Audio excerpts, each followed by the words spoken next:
asalaamaaleykum wa rahmatullah waa Codice de la Strada waaw ginnaaw ba ma dugalee benn demande démb ci TikTok bi doon laaj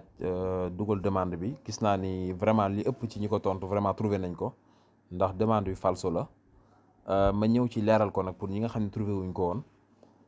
demande bi dafa wax ni in una carreggiata a doppio senso di circolazione boo nekkee ci carreggiata tali boo xam ne doppio senso la maanaam dem ak dikk per svoltare a sinistra nga war faa jàdde sa càmmoñ ci incrocio bi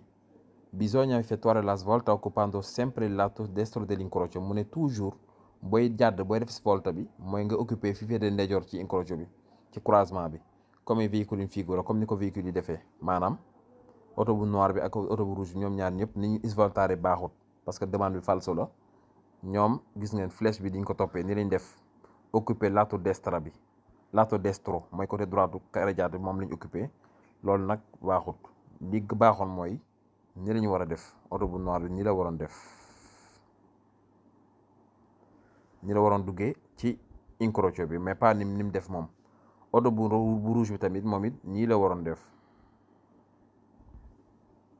nga xam ne centro dell'incrocio dañ koy bàyyi seen destra seen côté droite seen droite kon lii mooy volta bu normal bi mais ni ñu defee normalut am na sax quiz boo xam ni indi nañ comme nii lii moo normal comme ni ma ko tracé quiz bi mooy vero in una carreggiata a doppio senso di circolazione per svoltare a sinistra mu ne boo nekkee ci carreggiata boo xam ne doppio senso la dem ak dikk nga war a jàdd sa càmmoñ occorre di norma da nga war a ci yoon occupare l'area sinistra dell'incrocio nga occupé fi féete càmmoñ pas destro mais sinistro ci incrocio bi comme véhicule in figura comme ni ko véhicule yi defee ci image bi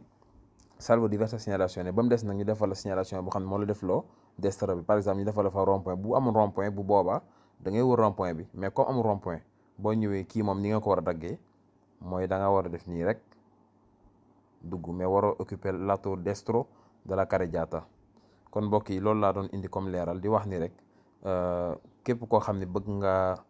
gën a comprendre affaire yi boo ñu contacter ci WhatsApp bi rek incha allah dinañ la wax nooy def expliquer la ko leer ba nga xam ne booy dem examen da ngay wóolu sa bopp bu baax a baax kon jërë ngeen jëf ba beneen yoon incha allah.